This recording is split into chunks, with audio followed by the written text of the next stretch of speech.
미국 최대의 도시 뉴욕은 미국의 상업, 경제, 금융뿐만 아니라 문화의 중심지로도 중요한 위치를 차지하고 있다. 이곳에 세계 컴퓨터 시장의 약 50%를 지배하고 있는 다국적 기업이 있다. 뉴욕 인근에 위치한 왓슨 중앙연구소는 이 회사의 연구 부문을 총괄하는 조직이자 본부 연구센터. 이곳에서 한국의 과학자 강성권 박사를 만났다. 되게 잘 잤어요? 갑자기 눈이 와서 시너리가 완전히 달라졌죠? 아, 근데 너무 예뻐요. 네. 건물도 예쁘시고. 오케이.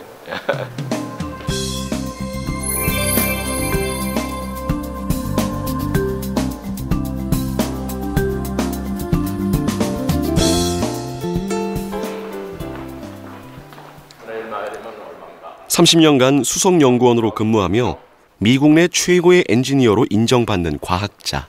방이에요. 예.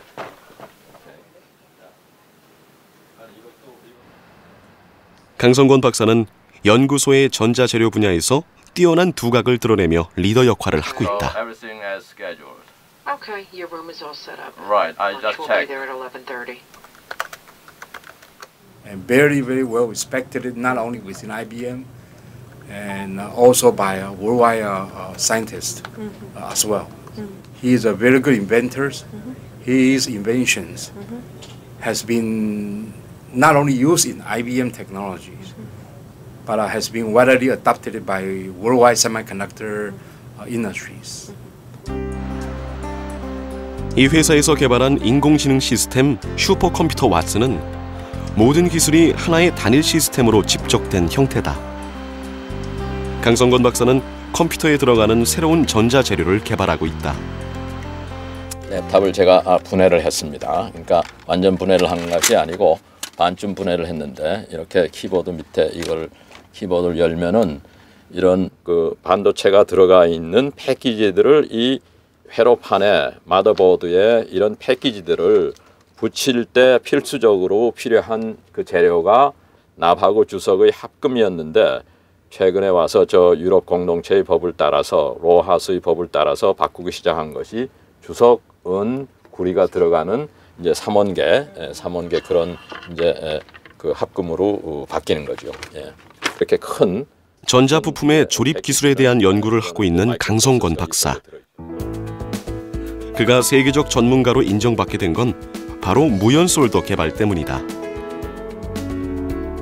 무연솔더란 전기 전자 부품이나 제품 제작 시 부품의 연결을 위해 사용하던 환경 유해 물질인 납을 사용하지 않는 기법이다.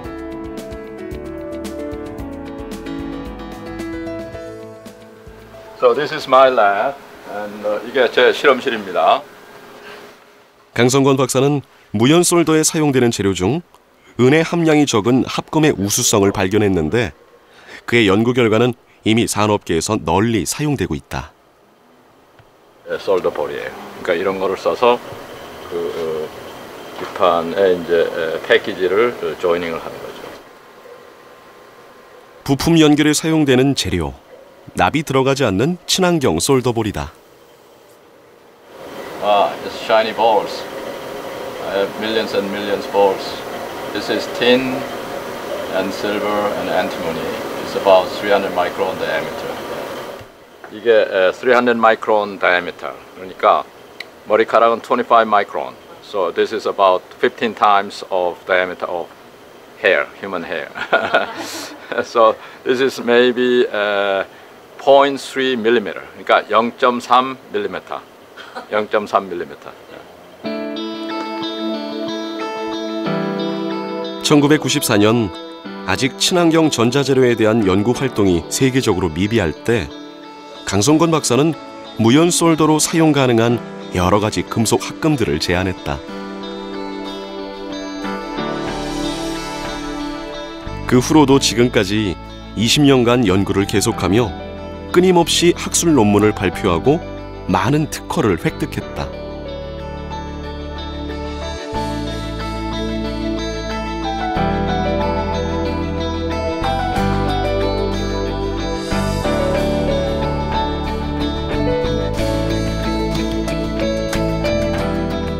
치열한 연구와 성과를 통해 강성권 박사는 이 분야의 세계적인 과학자로 인정받게 된 것이다.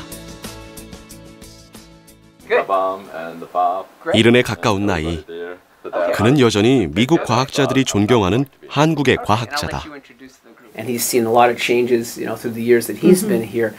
He works a lot on interfaces and the reactions and stuff, and he's very good. So it's clearly, if we have any questions about the reaction of the solder with different materials that we would try to look at, Sung is one of our key. We would in America we would say go-to person. Okay, I see. And so he's very good there.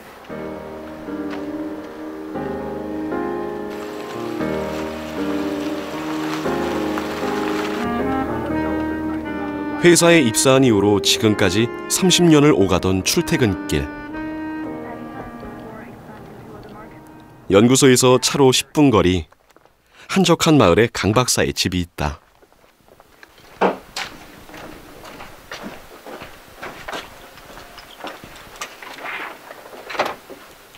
자, 들어가시. 아유, 웰컴. 네. 예.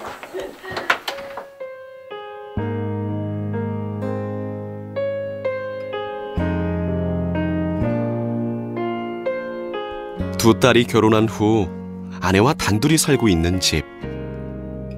미국 사회에 뿌리내린 지 오래. 그의 집에선 고궁에 대한 그리움이 묻어난다.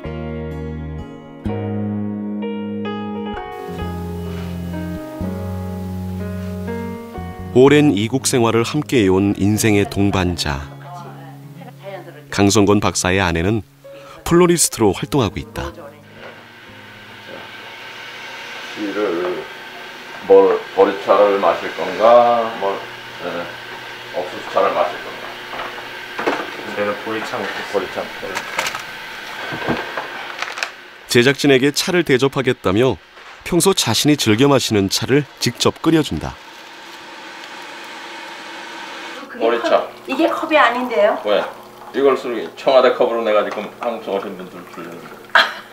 다 찍었어 벌써 청와대 컵. 옛날에는 한국에서 빵을 사갖고 왔어요. 한국 방문하면 안꽃빵이니 뭐 이런 거를 얽어가지고. 근데 지금은 뭐 여기 바로 옆에 있어요.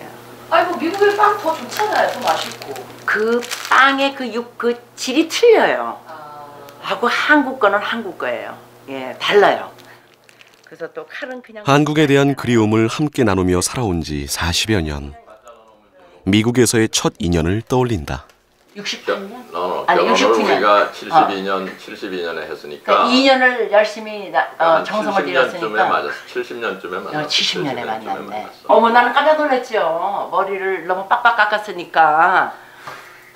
그때는 빡빡 안 깎았어. 아유 그래도 이렇게 머리가 짧았죠. 그래서 내가 깜짝 놀랐어요. 왜 저런가 하고. 그때는 머리가 다 길었겠지. 아니 안 길었어요. 이상했어요.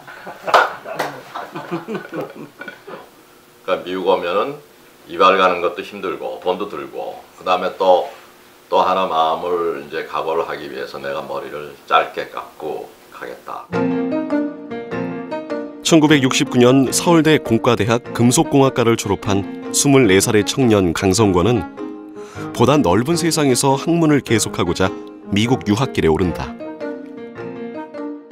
69년에 유학 왔는데요. 69년 8월에 이제 그때는 한국이 지금하고 비교하면은 상대가 안 될 정도로 말하자면 가난한 나라였죠. 포항에서 출발할 때 대한항공이 아니고 노스웨스트를 타고 동경에 들려서 하와이에 들렸다가 그다음에 시카고 갔다가 그다음에 이제 파이널 정착지인 필라델피아로 그렇게 왔어요. 그러니까 그때 유학생은 거의 대부분이 고학생이었어요. 그리고 나는 운 좋게 미국 펜 대학에서 장학금을 받아가지고 왔어요.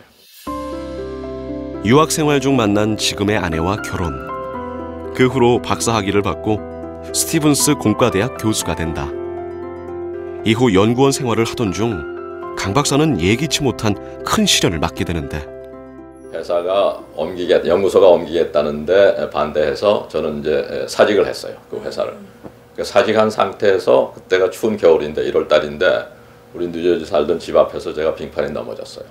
넘어져가지고 그때 이제 오른쪽 눈 망막이 떨어졌어요. 가장이면서 지금 직장도 이제 사직했고 제가 원래 남자 현미경 전문가였어요. 그러니까 눈을 뭐 매일 써서 그 아주 눈에도 안 보이는 그런 작은 결정 구조를 연구하는 게 제 이제 연구의 이제 그였으니까 눈이 안 보인다는 거는 이건 저한테 굉장히 치명적인 사건이에요.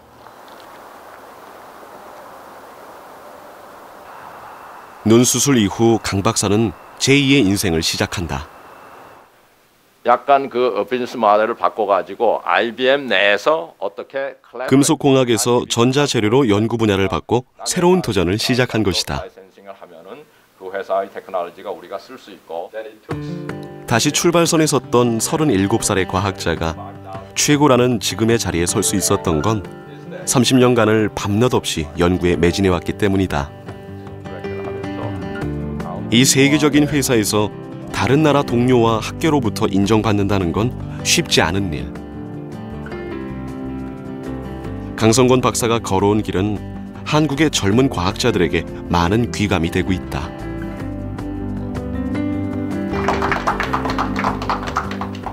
제가 여기 오게 된 이유가 다 강성권 박사님. 저는 분야가 똑같거든요. 항상 아이디어가 넘치시고요. 어떤 걸 보시면은 그 그러니까 생각이 깊으셔서 다른 사람들 지도도 많이 해주고 항상 그 뭘 보시고 아이디어가 뛰어나세요. 계속 연구를 하시습니다. 강 박사 덕분에 한국인 과학자들의 위상 또한 높아졌다.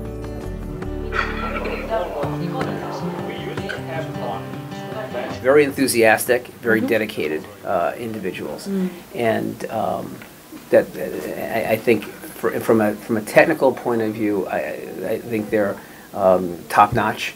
I think that they are contributing significantly to IBM. So here are two reporters from Korea, and briefly remark what this capability. 세계가 인정하는 과학자가 되기까지 강성권 박사는 자신의 성공만을 추구하지 않았다. 자신에게 축적된 경험과 연구 성과들을 특강과 자문을 통해 한국에 전수했고 새로운 기술을 소개하는 노력을 계속해왔다. 늘 제가 기회만 있으면은 한국을 어떻게 하면 도와줄 수 없을까 하는 걸 생각하고 있었어요. 여러 가지 행사를 하면서 제가 이제 한국의 과학기술, 특히 기초 과학기술을 도와줄 수 있으면은 뭐 후학을 양성하는 그런 이제 뜻에서도 이제 노력을 했고 이제 학생들을 초청을 해서 여기서 연구 실험을 해서 그게 돌아가서 자기 박사학위 논문도 되고 또는 인더스트리에 가서 일하는 데 도움도 주는 그런 식으로 이제 했죠. 또한 강성권 박사는 한미 과학기술 협력을 위해 힘을 기울였다. 2006년에는 한미 학술 대회를 열었는데 한국과 미국의 과학자 700여 명이 참가해 400편의 학술 논문을 발표. 대형 학술 대회를 성공적으로 치러내기도 했다. 이 한인 교포 학생들을 위한 어떤 지역 봉사 활동을 할 수 없나 그렇게 이제 생각하다가 그러면 우리가 수학 경시대회를 하면 좋겠다. 근데 이제 수학 경시대회 한다는 그 목적이 뭐 수학 시험을 쳐가지고 뭐 1등한 학생, 2등 학생을 고르겠다는 그게 목적이 아니고, 그러니까 수학 시험을 치기 때문에 학생들이 모이고 학부형들이 모이면은 그거에 대한 바른 교육의 어떤 지침 같은 것을 우리가 서로 정보를 교환하고 서로 배우고 하는 그런 이제 장으로 만들자 하는 게 저희 목적이었어요. 평소 한인 2세 교육에 대해 많은 관심을 갖고 봉사활동을 계속해왔던 강성권 박사. 1994년부터 수학과학 경시대회를 시행하고 교육 세미나를 주관하며 한인 2세들의 교육에 대해 올바른 방향을 제시해왔다.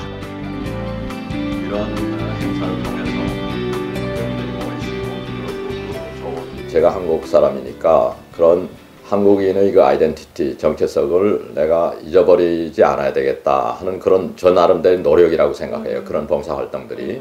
그 애들한테 한국인의 그 자긍심, 그 프라이드를 가르쳐주고 싶은 그런 이유가 있었던 것 같아요. 24세의 공학도에서 67세의 세계적인 과학자가 되기까지 늘 조국을 잊지 않았던 강성건 박사. 조국의 미래를 위해 일해야 한다는 그 뿌리 깊은 신념은 아버지에게 배운 것이다. 일제시대 때 와세다 대학에서 토목공학을 했어요. 그 당시에 토목공학을 한 사람이 5손가락도 안 돼요. 그 조선총독부에서 그 기사, 토목기사로 잡을 오퍼를 받았는데 그렇게 돌아오셨으면 아마 그 후에 해방돼가지고 크게 컨트리뷰션을 했을 텐데 이 양반이 만주로 갔어요. 한국 사람들이 그 이민해가지고 왜 망명한 사람들이 모여 사는 촌에 중학교에 수학선생으로 갔어요. 그러니까 봉급도 조금 받았겠죠. 조국을 위해 교육자가 된 아버지의 삶은 그에게 귀한 유산이었고 살아오는 동안 자신이 가야 할 길을 안내하는 삶의 방향키가 되어주었다.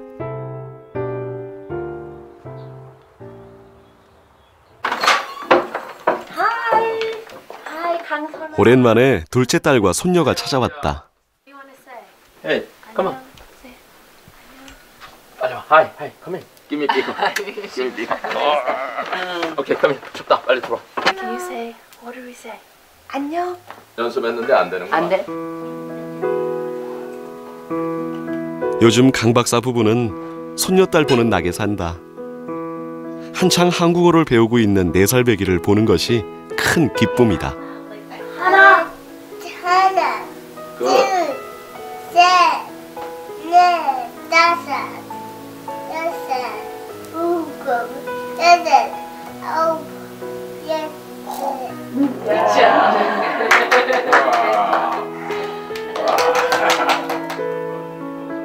아버지의 품을 떠났지만 여전히 딸은 아버지를 존경한다.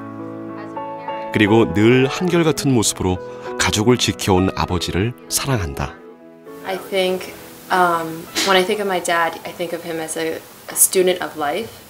So he's always he's always trying to learn about everything, not just science and beyond.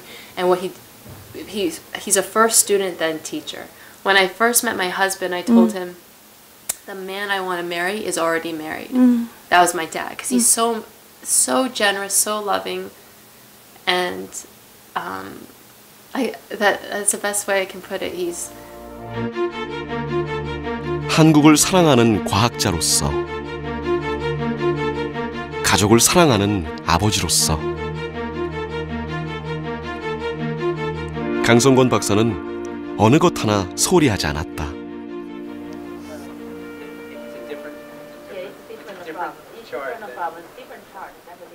(43년) 과학자로 걸어온 한 길. 그의 열정은 젊은 연구자들에게 결코 뒤지지 않는다. 치열한 연구와 경쟁 속에서 스스로를 굳건하게 버티게 해준 힘은 무엇일까? 여기 있는 이 한문을 혹시 아세요? 망담, 피단, 미시, 기장에. 이게 내가 생활 신조 중에 하나야. 단은 남의 단점을 이야기하지 말라. 기장, 자기의 장점을 자랑하지 말라는 거야. 남의 단점을 말하지도 말고 자기 장점을 자랑하지도 말라는 게 내 에브리데이 그렇게 하고 살고 싶은데 그렇게 잘 안 되지.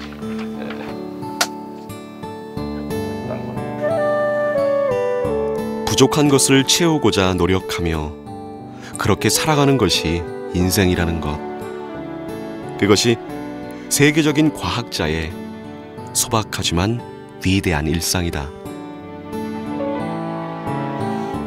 리서치는 그 내가 살아가는 프로세스예요. 그 패스. 그러니까 무슨 뭐를 이루겠다, 뭘 하겠다는 게 아니고 하나 삶의 일부분이에요. 자기가 사는 세상의 주위에 조그만 큐리어시티, 그 호기심이 있으면은 그 연구 생활은 계속될 수밖에 없는 거예요.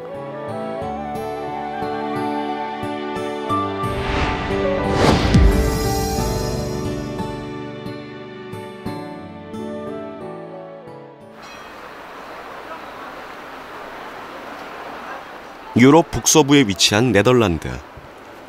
헤이그는 네덜란드 정치의 중심지이자 우리나라의 가슴 아픈 역사와도 연관이 있는 도시이다.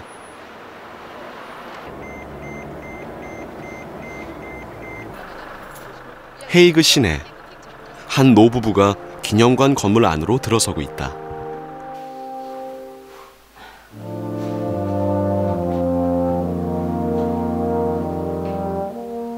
그곳에서 기념관을 열기 위해 준비하고 있는 이기양 원장을 만났다.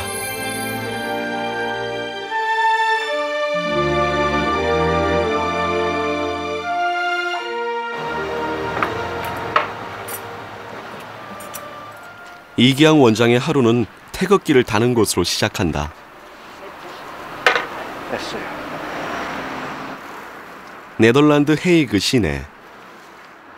태극기가 휘날리고 있는 이곳은 바로 이준 열사 기념관.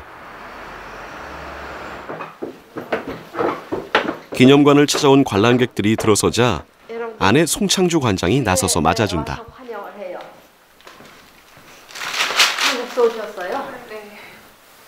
맨 왼쪽 분은 이준 열사님이시는데 우리나라의 그 초대 검사세요. 우리나라 역사에 상당히 중요한 곳이에요. 헤이그의 독립운동의 본부다. 기념관은 헤이그에서 독립운동을 했던 헤이그 특사 중 한 명인 이준 열사를 기념해 설립되었다.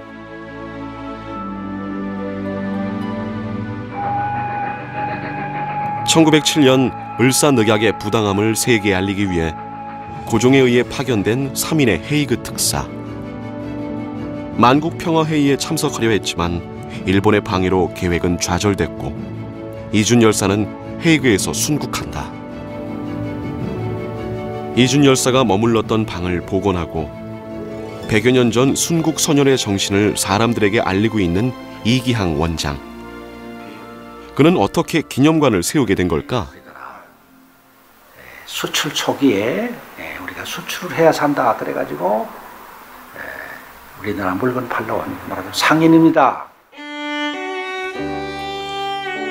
이기양 원장은 1960년 서울대학교 상대를 졸업하고 1972년 상사주재원으로 암스테르담에 첫 발을 디딘다. 이후 20여 년간 네덜란드에서 의류 무역회사를 경영하며 잘 나가는 사업가로 살아간다. 그러던 어느 날 이준 열사라는 사람이 한국의 대표로 1907년에 여기 와서 독립운동하다가 여기서 돌아갔다. 그 머무시던 그 호텔, 옛날 그 드용 호텔. 당시 네덜란드 신문에 실린 드용 호텔을 보게 된 것. 곧바로 이준 열사가 독립운동을 하다 순국했던 아픈 역사의 현장을 찾아갔다. 기본이 이렇게 전부 복원을 했기 때문에 얼마나 깨끗하고 이 방이 예뻐요. 너무 예뻐요. 예, 예쁘죠? 참 이게 방이 예쁩니다. 그런데 우리가 처음 해봤더니 이 천정이 다 무너졌어. 옛날 집이니까. 그리고 누가 잘 관리를 안 하니까. 그리고 이 땅바닥에 말이죠. 쓰레기가 잔뜩 있고 마음이 아프죠. 근데 여기에 100년 전에 이준 열사가 와서 여기 머무시다가 여기 돌아갔다. 폐허 속에 묻혀있던 호텔은 재개발로 인해 철거 위기에 놓여 있었다. 어떻게든 막아야겠다는 생각뿐이었다. 공룡의 발자국도 몇억 년이 지나고 보존하는데 우리 선열이 피 흘리며 지나간 그 발자취를 보존해야 된다. 근데 차차 이제 가슴이 무거워지고 답답해지고 밤잠이 안 오고. 그래. 헤이그 시장은 데다가 장문의 편지를 썼어. 당시 헤이그 시장에게 드용 호텔을 보존하는 데 도와달라고 여러 차례 편지를 보내 호소했다. Nice meeting you. Nice to meet you. Quite long time. 이기항 원장의 청원을 들어줬던 당시 헤이그 시장. Thank you so much. 시장의 승낙으로 호텔을 매입할 수 있게 된다. You contributed lots of. You are most important person as mayor of The Hague for Ijun Peace Museum Foundation. So Ijun Peace Museum established thanks to your support. Wow. So it's why we came Yes. here. You did it. No. Of course, we did, but 민족 열사 유적지를 보존하겠다는 한국인 부부의 열정을 하버만스 시장도 기억하고 있었다.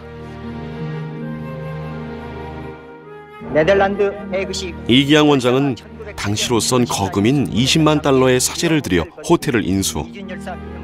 건물을 수리한 후 기념관 문을 열었다. 1995년 이준 열사가 떠난 지 88년 만에 열사의 의분과 회한이 서린 장소를 소중한 유적지로 복원해낸 것이다.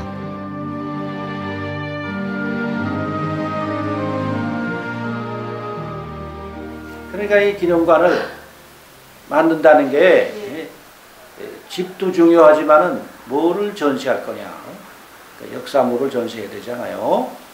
그러니까 그 100년 전의 그 역사적인 사실을 우리가 구하려고. 아내 송창주 관장은 학예사 역할을 맡아 당시 헤이그 특사의 행적을 알 수 있는 관련 자료를 수집하는 데 큰 역할을 했다.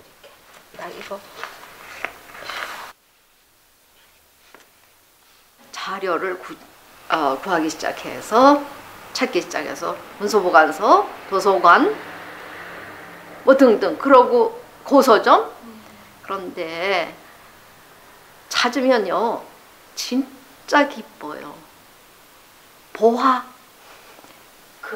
즉시 슬퍼요. 왜? 이게 모두 슬픈 얘기니까. 세 번째, 훔치고 싶어요.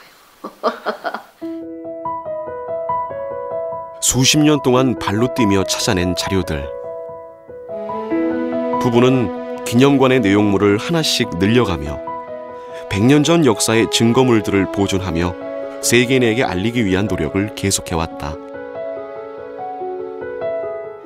기념관은 일제에 저항한 선열 유적지이자 역사 교육의 장이 됐으며 순국열사 기념 행사를 치르는 중심지가 됐다.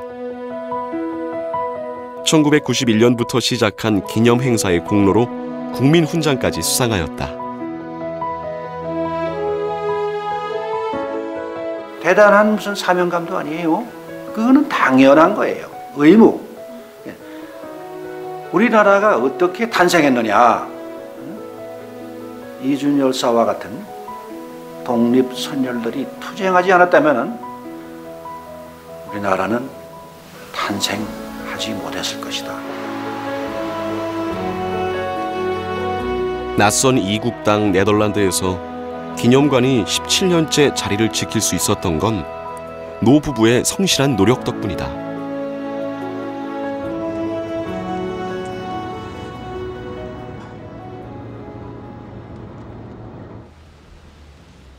고국을 떠나온 지 40여 년. 네덜란드에 정착해 살기 시작하면서 이기양 원장은 한인사회 화합에 힘써왔다.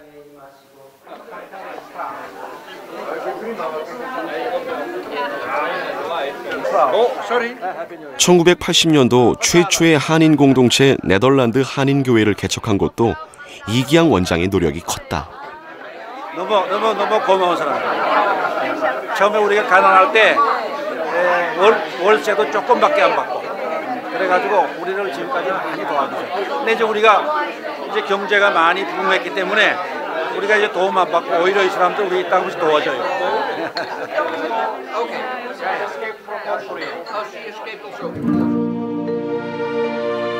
교민 공동체 활동을 이끌어가며 네덜란드 최초의 설립했는데 아내 송창조 관장이 초대 교장을 지냈다.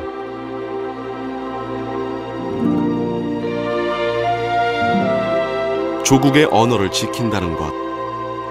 그것은 곧 한국인으로서의 정체성을 지키는 우선임을 알기에 시작한 교육이었다.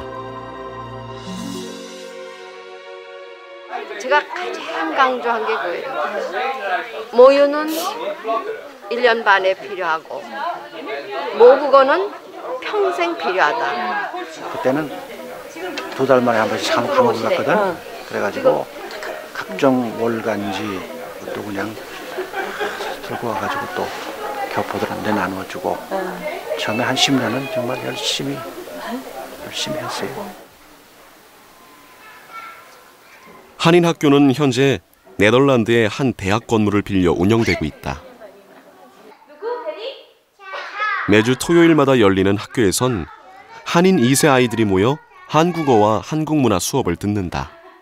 티읕에다가 에 붙였으니까 어떻게 해? 태극기. 대한민국. 자신의 뿌리를 잊지 않는 시간. 아이들은 지금 조국을 배우고 있다.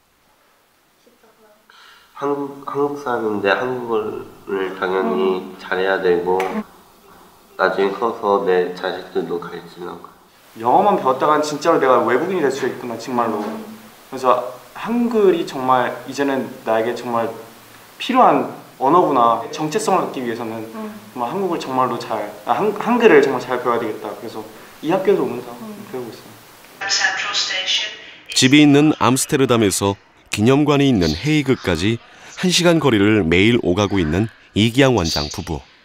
한 3년은 굉장히 힘들더라고요. 집에 퇴근에 가면은 그냥 힘이 들어가지고 이렇게 침대에 누워가지고 한 15분이라도 쉬어야 돼요. 근데 3년이 지나니까 그 훈련이 돼가지고 힘든 걸 몰라. 17년째 이어온 기념관 출근은 자신이 할 수 있는 최선의 애국이라고 했다.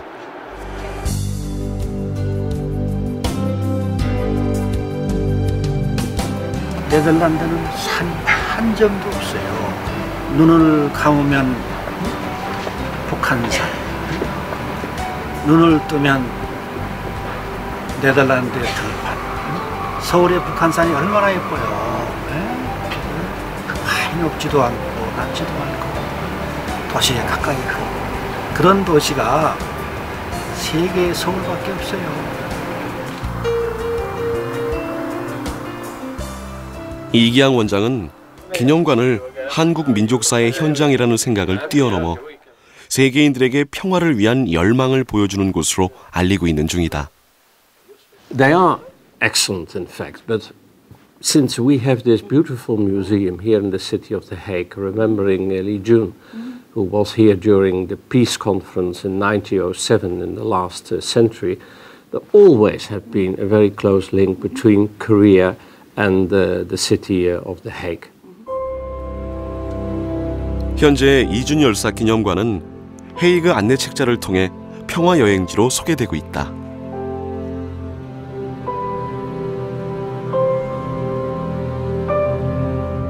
유엔이 선정한 세계 평화 박물관에도 등재되었는데 이는 우리 선열들의 평화 정신을 세계가 인정한 것이다.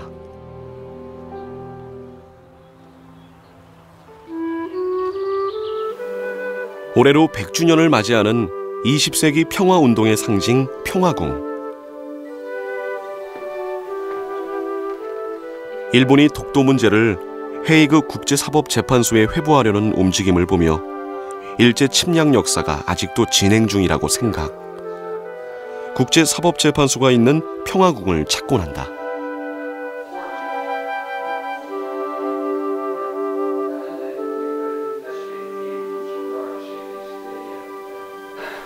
Who is it? Nice meeting you. Nice meeting you again. Yes, that's a long time ago, isn't it? Okay. I think it was now for 5 years or so we met. About 5 years. Also of worldwide importance, isn't it? Exposure of international peace in The Hague.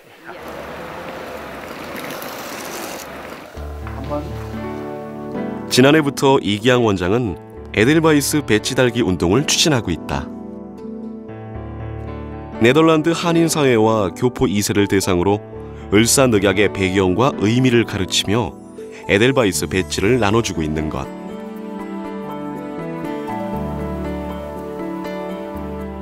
을사늑약 107주년을 기념하면서 더 많은 사람들이 치욕의 역사를 잊지 말기를 바라는 염원으로 시작한 것이다. 감격스럽고 제가 무슨 독립투사가 된 것 같은 느낌이 들었고요. 제가 이걸 배지를 달고 거리를 다닐 때는 제가 대한민국 국민으로서 되게 본이 되어야 된다는 그런 느낌을 그런 생각을 많이 했어요.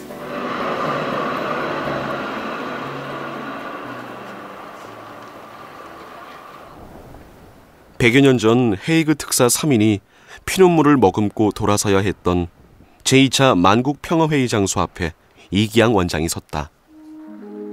조국의 자주독립과 평화를 위해 목숨을 바친 순국 선열의 역사는 그가 살아온 평생의 신념이다. 역사라는 것은 내가 살고 있는 이 시대, 이 땅이 이제 10년 후, 20년 후면 그게 역사가 됩니다.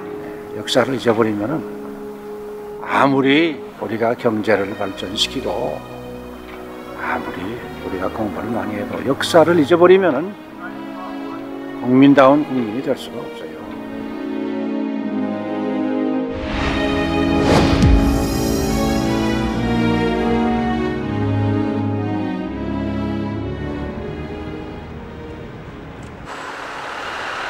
중국 최대의 조선족 거주 지역인 연변 조선족 자치주.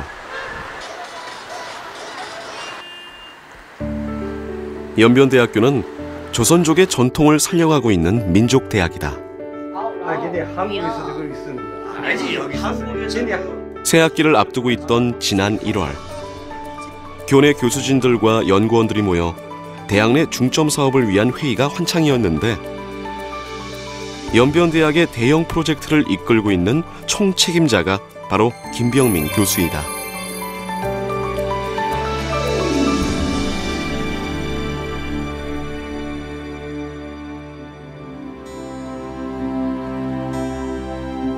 지난해 총장직에서 물러나기 전까지 9년간 연변대학교를 이끌어왔던 최고의 수장. 김병민 교수는 오래전부터 한국학 연구에 큰 공헌을 한 학자이자 신채호 문학 연구의 권위자로 인정받고 있다. 학위 논문을 쓰는 과정에 이제 신채호의 문학 유고가 평양에 있다는 걸, 도서관에 있다는 것을 알게 됐습니다. 이 유고를 체계적으로 한번 좀 검토해보자. 어느 때 쓴 것인가? 무슨 내용을 담고 있나? 신채호는 일제강점기의 역사학자이자 뛰어난 언론인으로 활약하며 독립운동을 했던 실천 지식인이었다. 김병민 교수는 평양 유학 시절 신채호의 미발표 문학 유고를 발견하게 되는데 일제의 식민사관에 대항해 쓴 시와 소설과 같은 문학작품은 신채호의 또 다른 역사운동의 흔적이었다.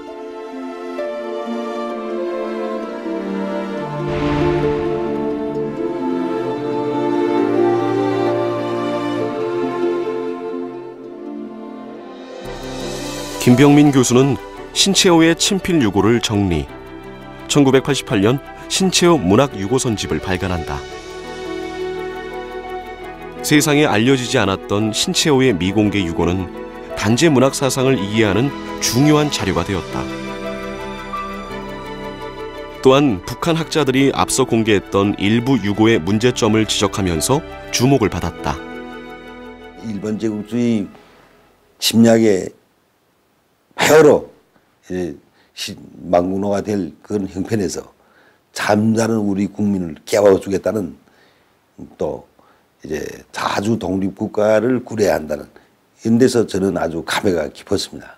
한편의 글이 그대로 횃불이 될 수 있다. 총과 칼도 될 수 있다. 이런 생각을 많이 했습니다.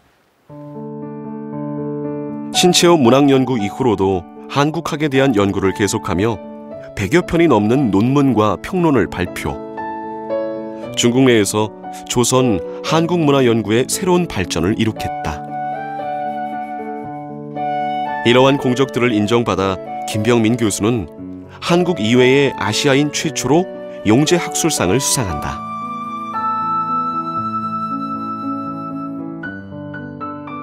신채호라는 이 한 역사 인물을 우리 민족사회에 알려야 되겠다. 또 앞으로 그걸 중국어로 번역해서 중국 사회에서도 알려야 되겠다. 이런 생각을 많이 했어요. 이것이 바로 내 후세 사람으로서의 문인으로서의 사명이 아닌가.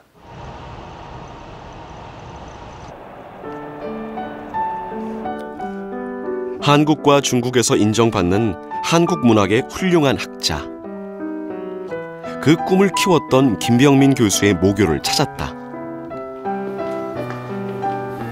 민족적 정체성을 지켜준 조선족 학교. 열심히 하네.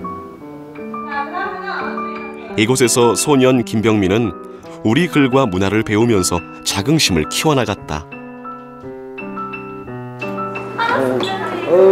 나도. 김병민 교수는 조선족 사회에서 존경받는 인물이다.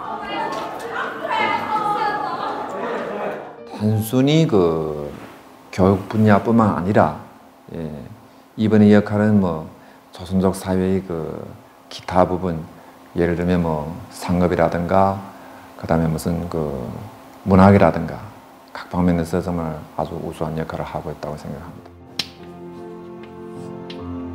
우수한 인력이 곧 민족의 자산이라고 믿는 김병민 교수. 중국 땅에서 조선의 얼을 지키며 잘 성장하기를, 후배들의 미래를 응원하는 마음을 적어본다.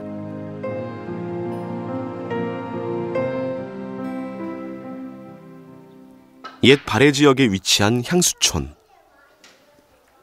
이 작은 농촌 마을이 김병민 교수가 태어나고 자란 고향이다.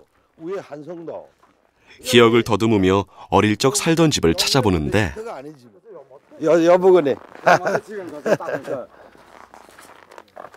여 위치랍니다. 지금 우리가 살던 찌그러드는 처갓집.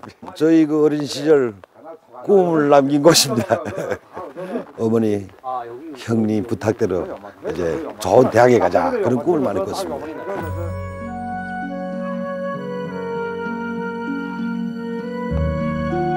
저는 한 살에 아버지가 없었어요. 형님이 이제 저를 키우다시피 했는데 형님이 나에 대한 유일한 기대가 아마 나를 공부시키는 것이었어요.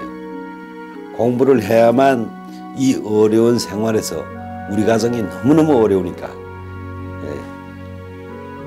출세도 할 수 있고 앞으로 좀 생활도 바뀔 수 있지 않겠는가 이런 생각을 한 것 같아요. 1951년 사형제의 막내로 태어나 홀어머니 밑에서 자란 김병민 교수. 농사를 짓고 군대에 다녀온 후 연변대학 조선어학과에 입학하면서 본격적인 학자의 길을 걷기 시작한다. 중국 최초의 한국문학 박사에서 연변대학교 총장이 되기까지 지원을 아끼지 않았던 큰형은 김병민 교수의 가장 든든한 후원자였다. 저희 성장 과정에는 형님이 심혈이 너무 많이 들었고 이제 유치원으로부터 대학의 부총장 할 때까지 저희를 지켜봐 줬습니다. 회당상까지 받는다는 걸 봤으면 온 마을에서 잔치를 벌이고 난시가 벌어질 겁니다. 그래서 아주 가슴이 쓰립니다. 오래간만에 왔습니다. 형님, 형수. 동생은 다 무사합니다. 지수도 무사하고 조카들도. 형님을 보낸 지 10여 년.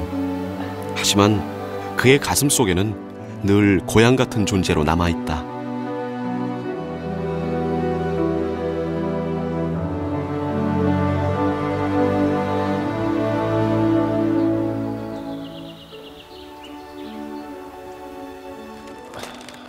퇴임 후에도 여전히 학교에 남아 오직 학교를 위한 발걸음으로 분주한 김병민 교수. 새해를 맞을 때마다 그는 연변대학 설립자인 임민호의 동상을 찾는다.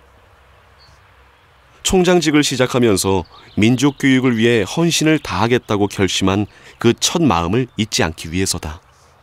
2003년 1월 7일 저는 그 총장에 부임했습니다. 그때 저희가 생각한 것은 반드시 초대 총장이 그 어떤 교육 이념을 지켜야 한다. 일회학이 교수들과 학생들을 위해서 봉사를 해야 한다는 생각을 했고, 대학은 이제 관직과 다른 학자로서의 행정인이 되겠다고 마음 다져봤습니다. 민족과 교육을 위해 최선을 다했던 시간. 총장 재임 시절 그의 가장 큰 업적은 분산되어 있던 대학을 한 곳으로 통합시킨 것이다. 우리 5개 대학이 이 5손가락이 다 자기 특색이 있고 자기 사명을 가지고 있습니다. 그런데 이 5손가락이 진짜 자기 힘을 발휘하자면 주먹으로 돼야 됩니다. 공대하면 공대, 인문대하면 인문대. 자기 문화가 있는데 이 문화들이 서로 교차되고 합류하면서 이 대학이 종합대학의 문화를 만들어가야 된다는 겁니다. 캠퍼스 확장 공사 후 연변대학은 중국에서 최우수 대학으로 평가받게 된다. 민족교육에 대한 그의 굳은 신념이 낳은 결과였다. 교육이 살아야 민족이 산다. 또 나라가 산다. 중국이라고 하는 이런 망망대 이 큰 나라 속에서 이제 그래도 아주 발전된 이런 민족이라고 인정받는 것은 주요하게 이 교육에 의거했다고 저는 생각합니다. 남편으로서의 김병민 교수는 늘 바쁜 사람이었다. 학자, 대학 총장의 삶이 늘 우선이었다. 신혼일 때 금방 결혼해서 뭐 위제 갈라져 있다 보니까 뭐 언제 음식 할 사이도 없었어요. 공부하다 박사 공부해야 되지. 그래도 몇 년 계속 밖에 나가 있었지 하니까.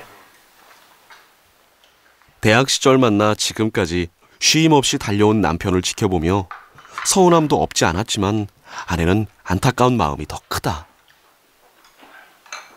1년에 한 번씩 그 베이징에 가서 대표로 회의 참가해요.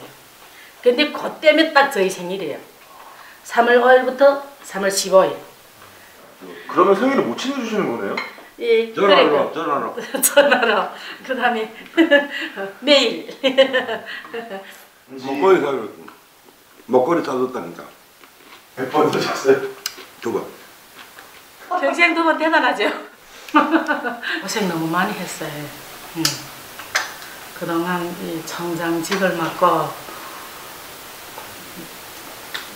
정말 힘들게 이제는 그만하고 쉬었으면 좋겠는데 그런 생각도 들고. 두 자녀에게는 큰 산과 같았던 아버지. 한 길을 걸어온 그의 삶 자체가 자녀들에게 본보기가 되었다. 저희 남편은 무슨 일 시작하면 그 끝을 보는. 그때는 이런 정신이 성공하게 만드는 하나의 밑거름이구나.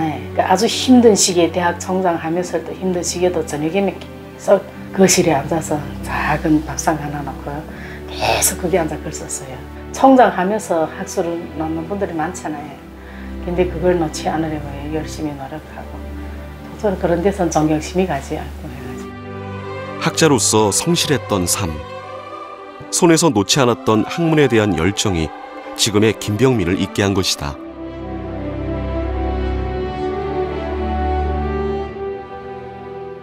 연변대학의 조선언어문학학과는 중국에서 지원 육성하는 국가급 중점 학과다.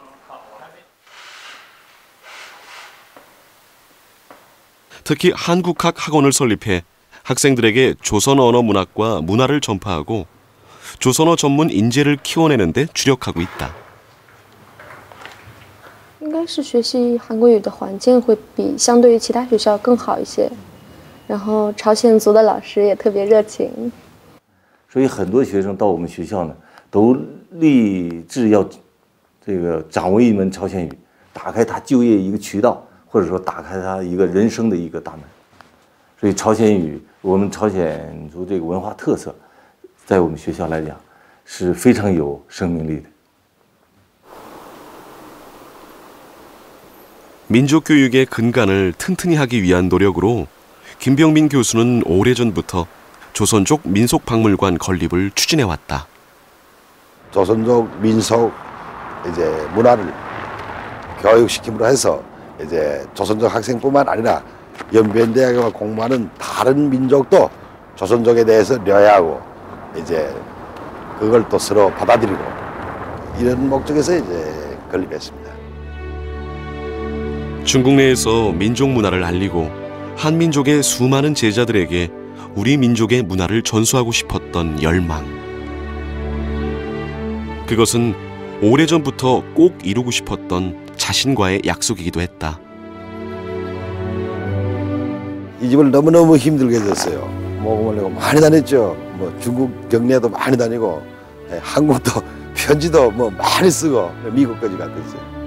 미국에 있는 우리 조선족 동포도 저희께 헌금했습니다.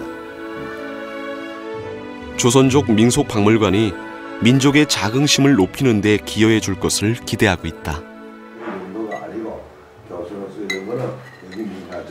연변대학에서 함께 공부했던 오래전 옛 친구들을 만났다. 캠퍼스를 누비던 새 청년은 어느덧 환갑을 훌쩍 넘긴 나이가 됐다. 김병민 교수는 어려운 형편 때문에 친구들이 보태주는 생활비와 장학금으로 대학을 다녀야 했는데 가난이 어려웠던 과거가 그를 키워낸 자양분이 되었다. 우리 반에 반장하다가 학교 학생회 주석으로 됐어요. 회장 됐죠. 회장. 저 한국에 말하면 학생회 회장이고 우리 여기는 학생회 주석이라는데 우리가 좀 먹고 놀고 하는 그런 습관이 즐기는 즐길 때면 사람이 없어요. 없어요. 감옷 없이 사라져. 살서 자기 절로 살그머니 가서 교실에 가서 불 박히고 사라져. 불 박히고 글 맞었지. 아유 재미없었어요. 재미없어. 정적으로. 그때 이분은 졸업할 때가 연애를 모르고 했어. 연애를 했지. 우리 민족 문화, 민족의 얼을 지키기 위해서 자기 초심을 잃지 않고 처음부터 그 방면에 많이 노력했어요. 그래갖고 그냥 연구한 게 우리 밑뿌리부터 우리 조선족이 문화의 밑뿌리부터 연구로 밟아온 이부인가 생각합니다. 나의 살던 고향은 꽃피는 산골 꽃대월 차리는 동네 쓰던 때가 그립습니다. 3달